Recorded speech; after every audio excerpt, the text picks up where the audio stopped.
My 8-year-old daughter was left at the airport by my parents while they boarded first class with my sister's family. The message said, "We all voted that she should stay." I didn't shout. I did this. 7 days later, their lives started falling apart. It was supposed to be a big morning. Maddie's first trip without me, 8 years old, thrilled, running on orange juice and adrenaline. She kept checking her backpack like it might disappear, headphones, coloring book, the little stuffed rabbit she refused to leave behind. My parents and my sister's family were taking her to Florida. Sunshine, theme parks, the works.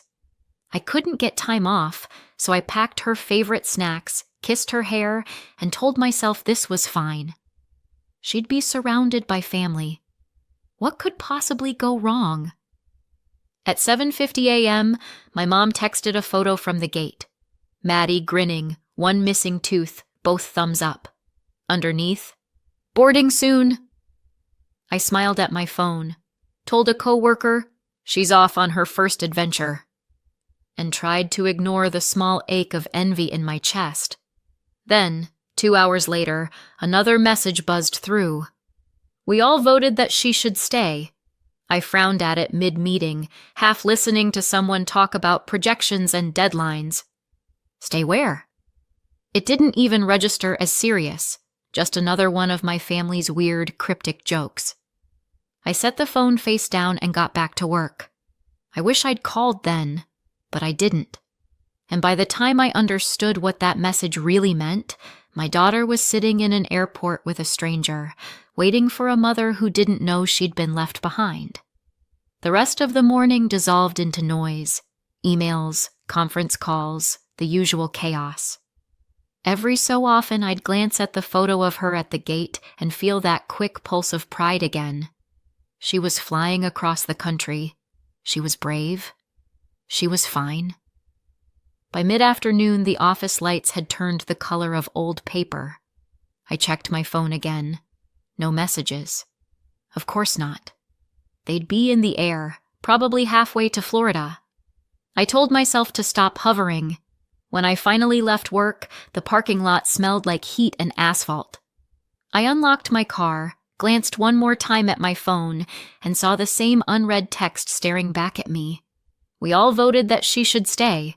For the first time, it felt strange. Off. I decided to call once they landed, just to hear her voice, to tell her goodnight. It was a long day. I wanted something normal. They answered on the second ring. Laughter in the background, the clatter of luggage, someone saying something about a rental car. "Hey," I said, smiling. "You made it." Put Maddie on. A pause. Then my mother's voice, light as if we were talking about the weather.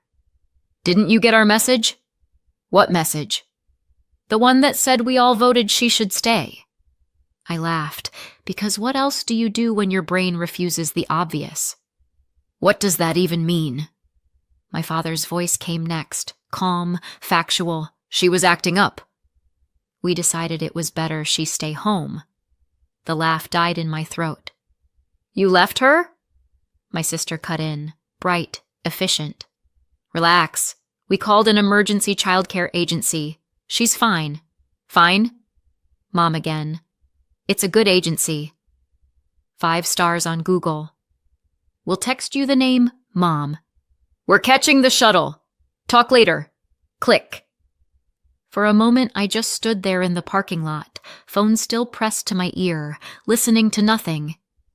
Then the silence started to ring. I called again. Voicemail. Again.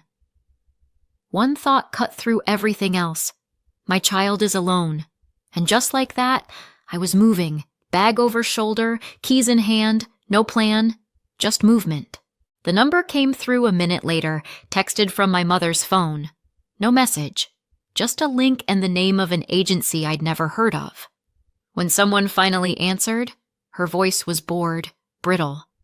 "Childcare dispatch." "My daughter," I said, trying to keep my voice steady. "She was picked up from the airport by one of your sitters." "I need to know where she is," more typing than talking. Then, The child's been collected. She's safe.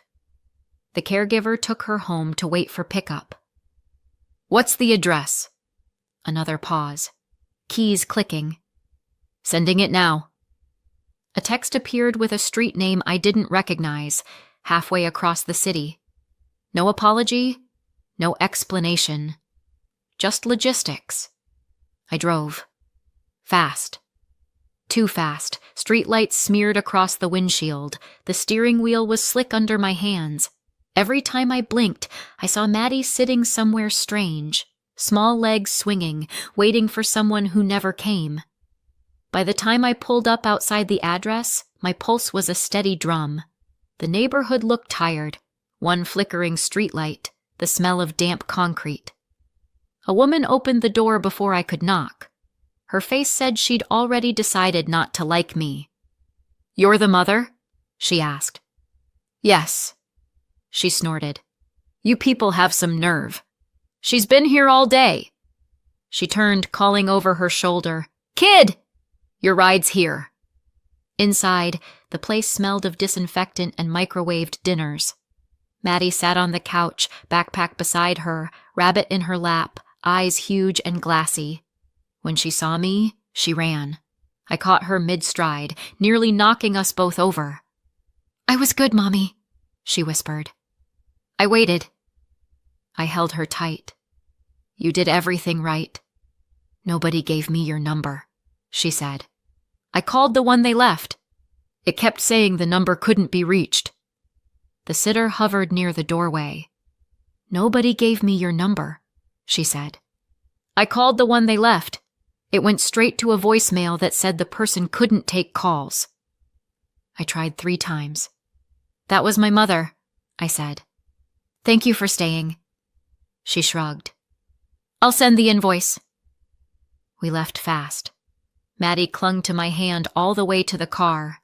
The night smelled like jet fuel and rain.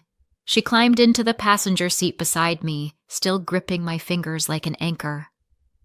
Neither of us spoke on the drive home. The only sound was the hum of the tires and her small, uneven breaths. At home, Maddie fell asleep on the couch before I could even untie her shoes. I covered her with a blanket, sat beside her. She looked so small again, soft hair against the pillow, rabbit under her chin. My phone glowed on the table. The text still there. We all voted that she should stay. I read it until the words blurred. They thought leaving her behind was a decision they'd get to forget. They were wrong. A week later, they would understand what it means to be left behind. I wish I could say what happened at the airport came out of nowhere. It didn't. It was just the loudest echo of something that had been building my whole life. If you grow up in a family like mine, you learn early that fairness is a rumor. I was the responsible one. My sister Tracy was the sensitive one.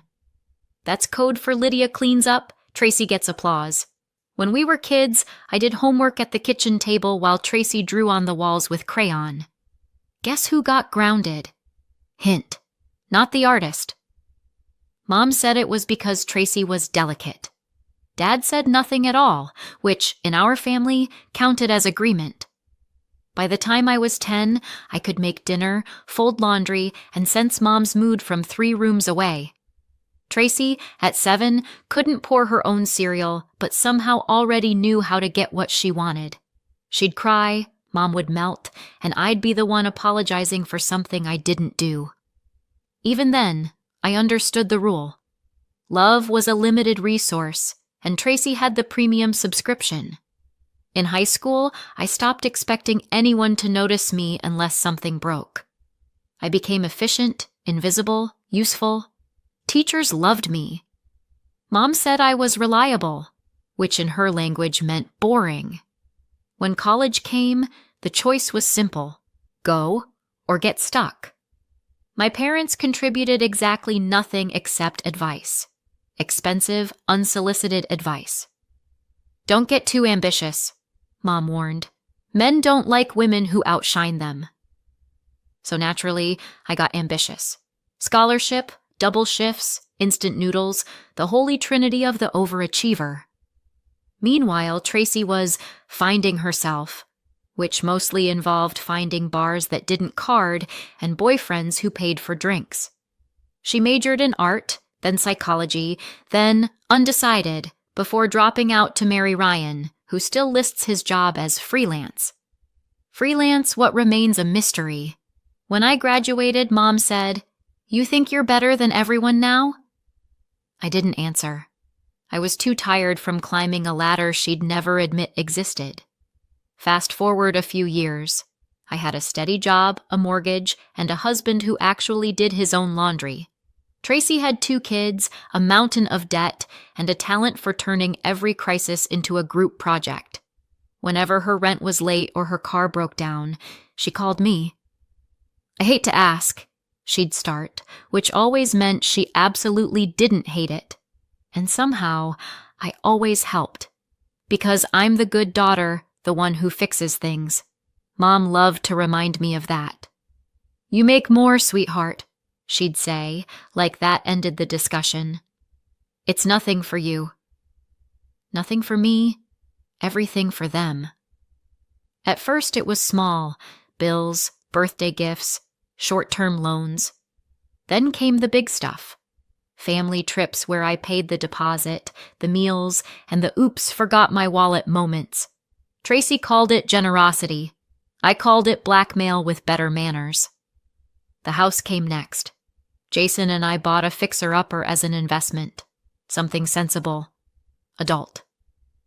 Before we could finish painting the kitchen, Tracy showed up crying about her landlord, a broken lease, and nowhere to go.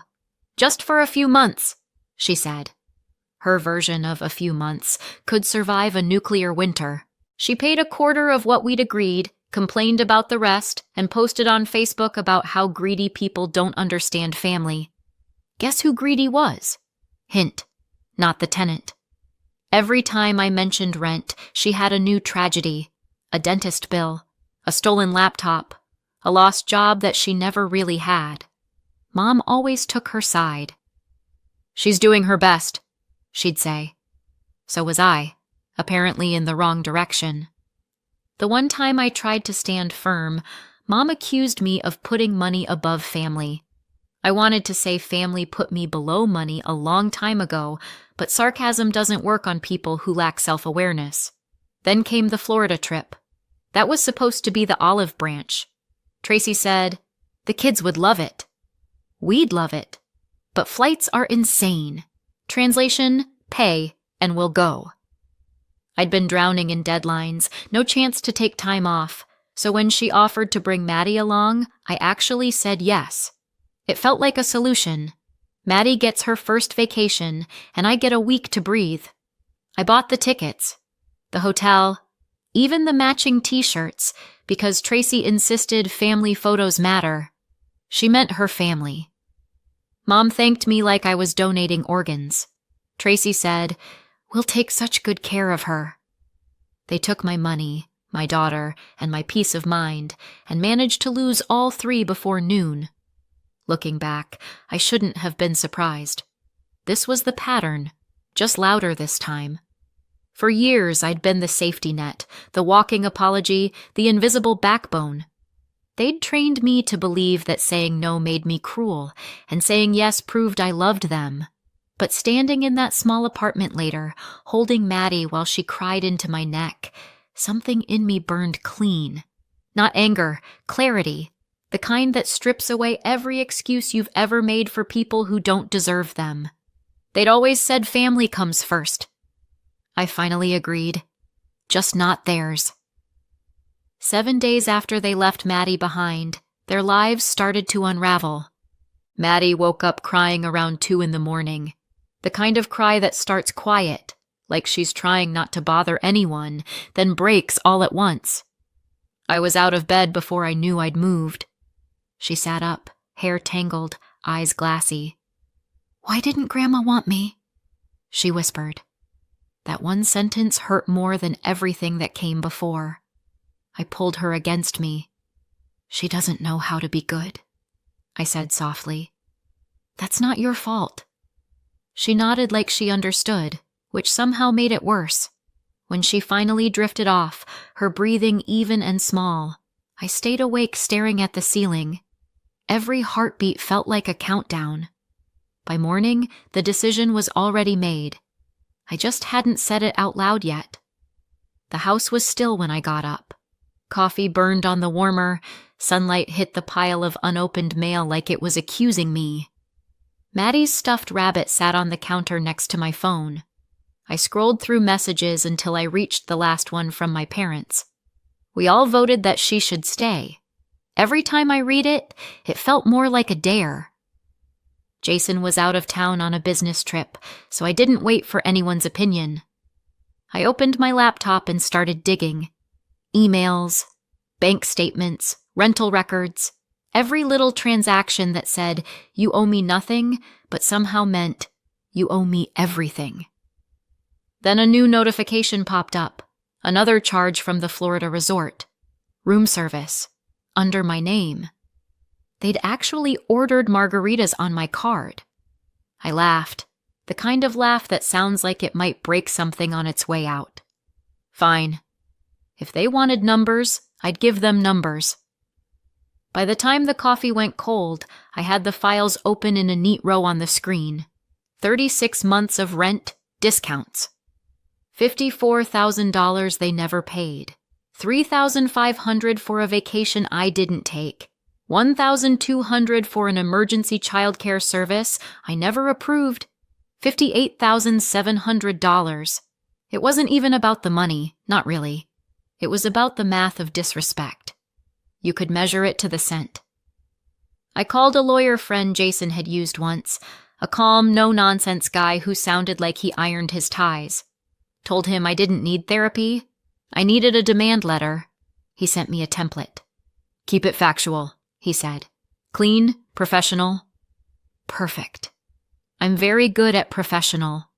I started with the header, outstanding balances. 2 words, polite as a slap. I attached the lease, the statements, the screenshots of Tracy promising to catch up soon. I added a note about the Florida trip and the emergency child care. Every line was a receipt for a favor they'd pretended was free. When I was done, I read it 3 times. No threats, no swearing, just numbers and dates. The pure language of consequences. I copied my parents on the email because secrets are how they win.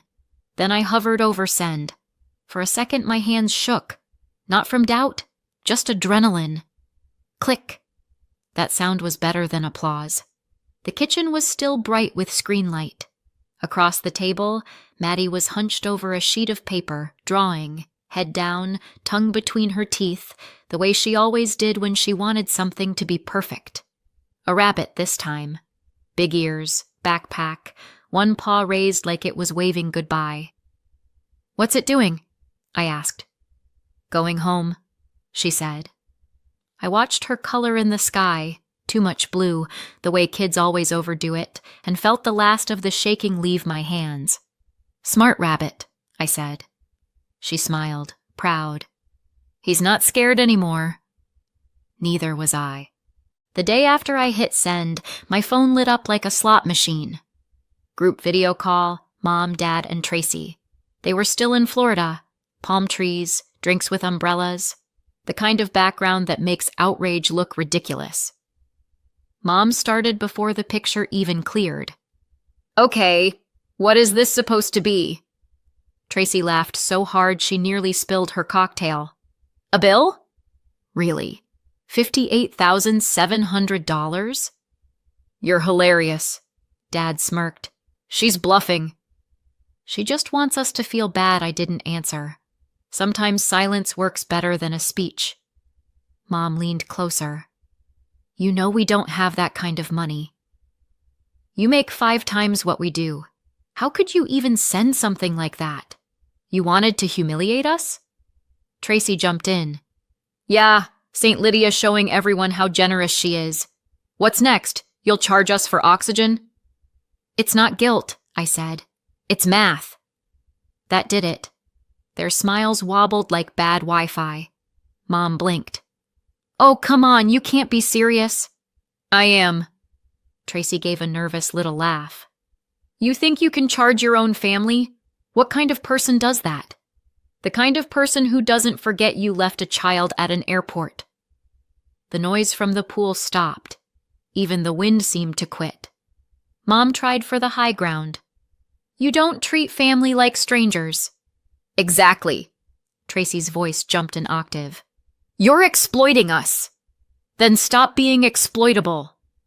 They all started talking at once. 3 voices, 1 chorus of panic. I waited. When they finally ran out of words, I said, 10 business days, and ended the call. Click. My reflection looked back from the black screen, calm, maybe even bored. That silence felt like power. The guilt parade arrived before breakfast.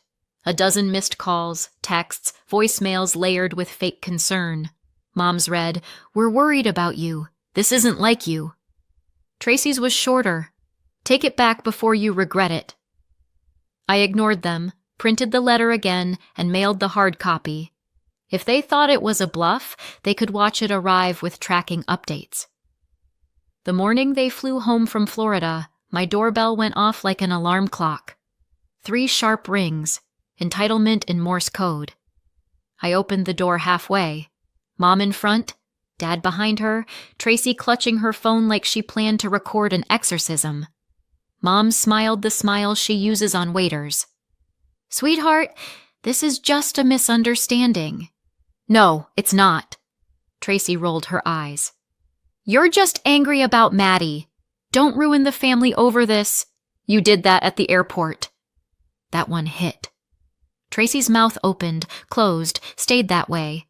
Mom tried again, softer but sharper. "You've changed." "Good," Dad sighed. "Can't we talk about this inside?" "I'm fine out here." Mom's mask slipped. "You're turning your back on your own parents." "You left my daughter," I said. "I think we're even." The silence after that was heavy enough to hang pictures on. Mom's lip trembled. "You'll regret this." "Maybe," I said, "but at least I'll regret it in my own house." And I shut the door. The latch clicking into place sounded better than applause. The smear campaign started the same night. Tracy posted a photo of a cocktail with the caption, "Money changes people." Mom commented, "Proud of you for staying graceful through pain." Graceful. This from a woman who once cried in a grocery store because they ran out of her favorite rosé. By morning, cousins were texting to ask why I was suing family. I didn't answer. I forwarded everything to my lawyer. He called me that afternoon. "Interesting family you've got," he said. "You have no idea." I sent a defamation warning and a gentle reminder that public posts are admissible evidence. Gentle? As gentle as a grenade. The posts vanished within hours. In their place appeared, "Sorry for the misunderstanding. All good now." Even their emojis looked terrified. Then came the legal chess match. For weeks they refused to pay, swearing they'd fight it in court. My lawyer didn't blink. He sent another letter, dry, professional, and lethal, citing the signed rental contract between Tracy, her husband, and me. 3 years of missed payments, all documented. He attached the original agreement, Tracy's signature right under the clause about monthly rent, and the bank records showing how little she'd actually paid. He also included copies of the messages where they'd asked me to pay for the Florida trip since we're taking Maddie, followed by the evidence that Maddie never even boarded the plane. Each exhibit had its own label, like a miniature grave marker for every favor they'd called family. He included a footnote about the child abandonment incident, phrased as relevant context. After that, they stopped threatening and started whispering. Mom called once more, voice shaking. "Do you really want this to go public?" "You left my daughter at an airport," I said. "It's already public in my head." She hung up. 2 weeks later, my lawyer forwarded an email. Settlement accepted. Large first payment, remainder by installments, all notarized and signed. Jason read over my shoulder. "They caved?"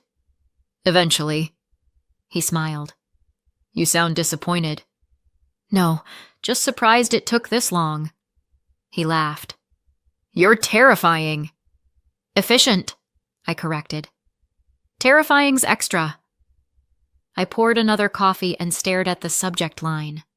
Final agreement. It didn't feel like victory. It felt like oxygen finally returning to the room. Room. That night I sat at the kitchen table while Maddie drew beside me. Another rabbit. This one wore sunglasses and carried a tiny suitcase. Where's it going? I asked. Anywhere it wants. I smiled. Smart rabbit. The house was quiet.